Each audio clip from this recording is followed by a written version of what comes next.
Canada's Prime Minister has hit out at Donald Trump after his country was hit with 25% tariffs overnight. Justin Trudeau called the move dumb and said no one wins. Canadians are reasonable and we are polite, but we will not back down from a fight. Not when our country and the well-being of everyone in it is at stake.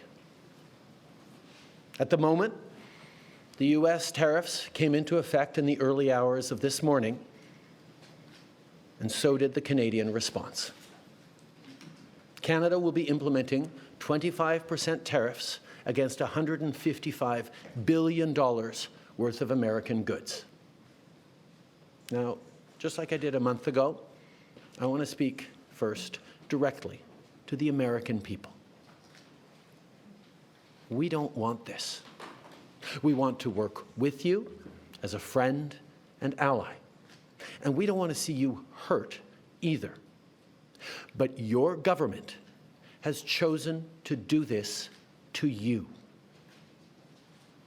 As of this morning, markets are down, and inflation is set to rise dramatically all across your country. Your government has chosen to put American jobs at risk, at the thousands of workplaces that succeed because of materials from Canada or because of consumers in Canada, or both. They've chosen to raise costs for American consumers on everyday essential items like groceries and gas, on major purchases like cars and homes, and everything in between.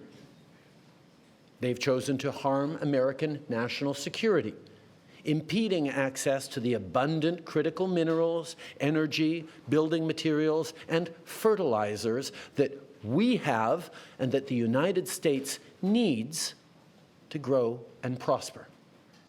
Now, it's not in my habit to agree with the Wall Street Journal, but Donald, they point out that even though you're a very smart guy, this is a very dumb thing to do.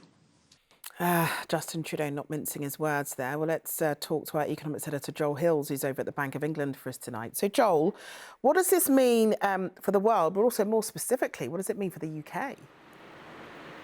Well, Britain is not being directly targeted, but the Chancellor warned today that the charges being imposed on US imports and the way in which Mexico, China and Canada are retaliating will hurt our economy. If tariffs remain in place, then in the months ahead, global growth will almost certainly slow, affecting demand for British goods and services. And President Trump has whipped up extraordinary uncertainty. Financial markets are volatile, with implications for the value of the pound, for domestic inflation, and for the cost of borrowing for British businesses, households, and of course the British government. Now, the concern is that these are the opening exchanges in a trade conflict that Trump plans to escalate. But for the moment, the centre of the storm is North America. The prospect for Mexico and Canada is grim and one of recession.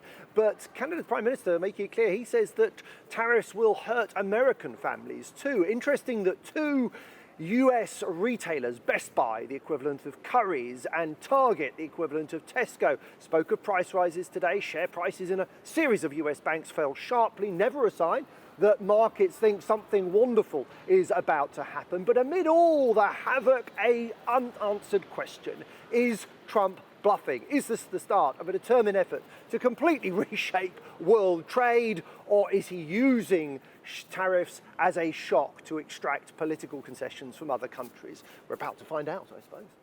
Indeed we are, Joel.